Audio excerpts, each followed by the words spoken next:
गर्व से भर गया। मुझे याद है जब अगस्त 2023 में चंद्रयान-3 की सफल लैंडिंग हुई थी, तब देश में एक नया माहौल बना।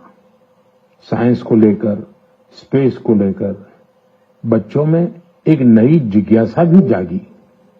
अब छोटे छोटे बच्चे कहते हैं, हम भी स्पेस में जाएंगे, हम भी चांद पर उतरेंगे, स्पेस साइंटिस्ट बनेंगे। साथियों, आपने इंस्पायर मानक अभियान का नाम सुना होगा। यह बच्चों के इनोवेशन को बढ़ावा देने का अभियान है।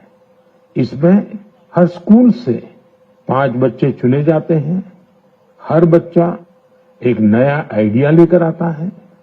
इससे अब तक लाखों बच्चे जुड़ चुके हैं और चंद्रयान-3 के बाद तो इनकी संख्या दोगुनी हो गई है।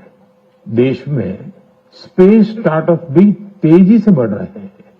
5 साल पहले 50 से भी कम स्टार्टअप थे, आज 200 से ज्यादा हो गए हैं सिर्फ स्पेस सेक्टर में। साथियों, अगले महीने 23 अगस्त को नेशनल स्पेस डे है। आप इसे कैसे मनाएंगे? कोई नया आइडिया है क्या? मुझे नमो ऐप पर जरूर मैसेज भेजिएगा। साथियों, 21वीं सदी के भारत में आज साइंस एक नई ऊर्जा के साथ आगे बढ़ रही है। कुछ दिन पहले हमारे छात्रों ने इंटरनेशनल केमिस्ट्री ओलंपियाड में मेडल जीते हैं। देवेश पंकज, संदीप कुची, देवव्रत प्रियदर्शी और उज्जवल केशरी, इन चारों ने भारत का नाम रोशन किया। मैथ्स की दुनिया में भी भारत ने अपनी पहचान को और मजबूत किया है।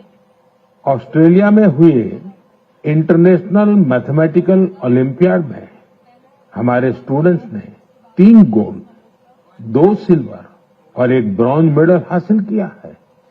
साथियों, अगले महीने मुंबई में एस्ट्रोनॉमी और एस्ट्रोफिजिक्स ओलंपियाड होने जा रहा है। इसमें 60 से ज्यादा देशों के छात्र आएंगे, वैज्ञानिक भी आएंगे। यह अब तक का सबसे बड़ा ओलंपियाड होगा।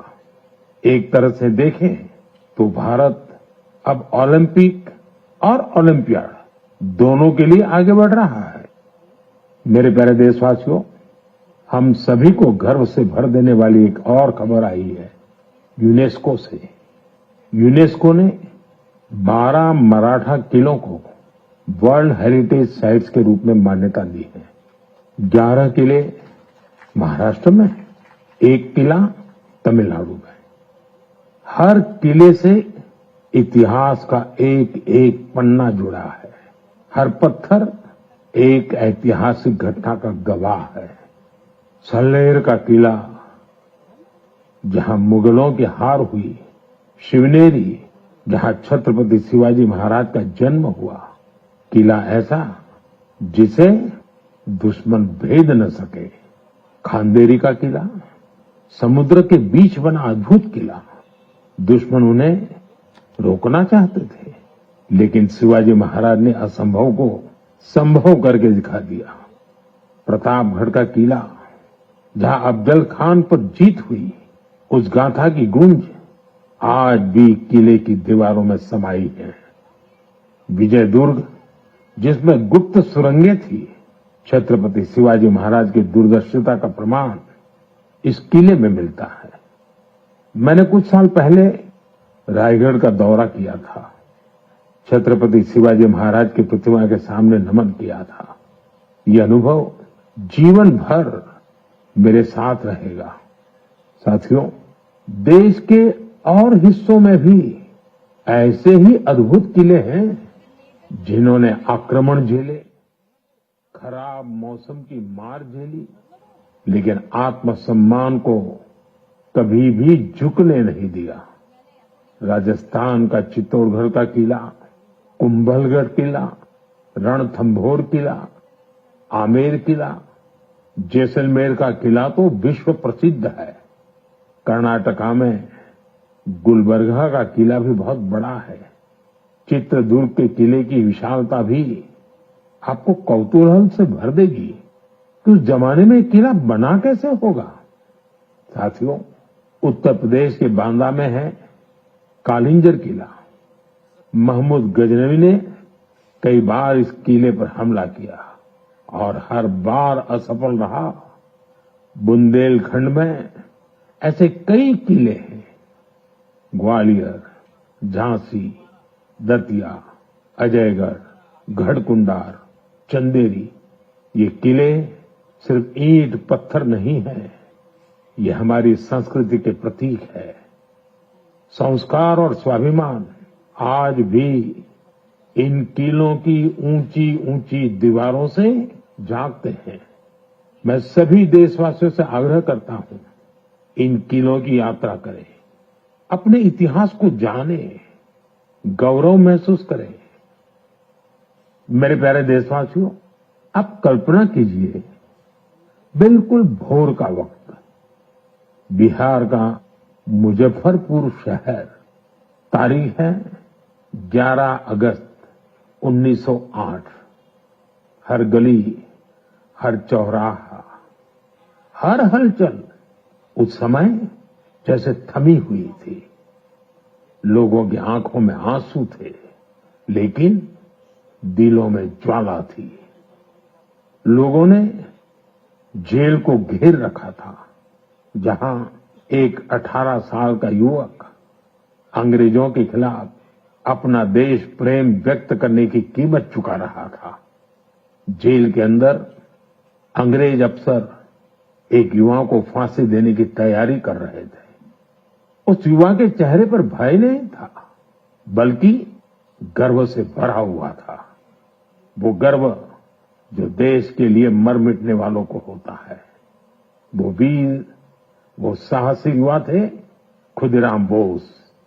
सिर्फ 18 साल की उम्र में उन्होंने वो साहस दिखाया जिसने पूरे देश को झकझोर दिया।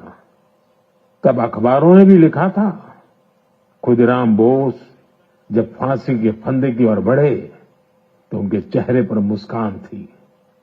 ऐसे ही अनगिनत बलिदानों के बाद, सदियों की तपस्या के बाद हमें आजादी मिली थी। देश के दीवानों ने अपने रक्त से आजादी के आंदोलन को सींचा था। साथियों, अगस्त का महीना इसीलिए तो क्रांति का महीना है। 1 अगस्त को लोकमान्य बाल गंगाधर तिलक की पुण्यतिथि होती है। इसी महीने 8 अगस्त को गांधी जी के नेतृत्व में भारत छोड़ो आंदोलन की शुरुआत हुई थी। फिर आता है 15 अगस्त, हमारा स्वतंत्रता दिवस। हम अपने स्वतंत्रता सेनानियों को याद करते हैं, उनसे प्रेरणा पाते हैं। लेकिन साथियों, हमारी आजादी के साथ देश के बंटवारे की टीस भी जुड़ी हुई है। इसलिए हम 14 अगस्त को विभाजन विभीषिका स्मृति दिवस के रूप में मनाते हैं। मेरे प्यारे देशवासियों, 7 अगस्त 1905 को एक और क्रांति की शुरुआत हुई थी। स्वदेशी आंदोलन ने स्थानीय उत्पादों और खासकर हैंडलूम को एक नई ऊर्जा दी थी। इसी स्मृति में देश हर साल 7 अगस्त को नेशनल हैंडलूम डे मनाता है। इस साल 7 अगस्त को नेशनल हैंडलूम डे के 10 साल पूरे हो रहे हैं। आजादी की लड़ाई के समय जैसे हमारी खादी ने आजादी के आंदोलन को नई ताकत दी थी, वैसे ही आज जब देश विकसित भारत बनने के लिए कदम बढ़ा रहा है, तो टेक्सटाइल सेक्टर देश की ताकत बन रहा है। इन 10 वर्षों में देश के अलग अलग हिस्सों में इस सेक्टर से जुड़े लाखों लोगों ने सफलता की कई गाथाएं लिखी हैं। महाराष्ट्र के पैठण गांव की कविता धवले पहले एक छोटे से कमरे में काम करती थी। न जगह थी और न ही सुविधा। सरकार से मदद मिली, अब उनका हुनर उड़ान भर रहा है। वो 3 गुना ज्यादा कमा रही है। खुद अपनी बनाई पैठणी साड़ियां बेच रही है। उड़ीसा के मयूरभंज में भी सफलता की ऐसी ही कहानी है। यहाँ 650 से ज्यादा आदिवासी महिलाओं ने संथाली साड़ी को फिर से जीवित किया है। अब ये महिलाएं हर महीने हजारों रुपये कमा रही हैं। ये सिर्फ कपड़ा नहीं बना रही, अपनी पहचान गढ़ रही है। बिहार के नालंदा से नवीन कुमार की उपलब्धि भी प्रेरणादायक है।